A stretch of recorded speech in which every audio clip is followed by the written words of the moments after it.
Struggling to find the Compose button in Zoho Mail?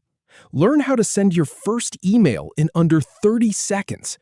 In this quick tutorial, I'll show you the exact steps to compose and send a new email. Let's get started.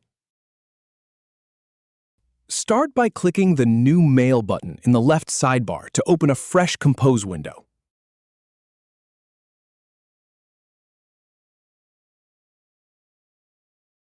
Then, type the recipient's name in the To field. Zoho will suggest contacts as you go. Now, click on the subject line to give it focus. Go ahead and type a clear subject that summarizes your email's purpose.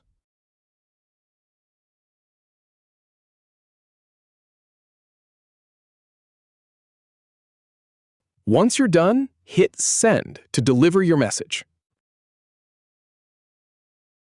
If you have any feedback, or if any info is inaccurate, please leave a comment below. We'll do our best to answer or redo the video if needed. Thanks for watching.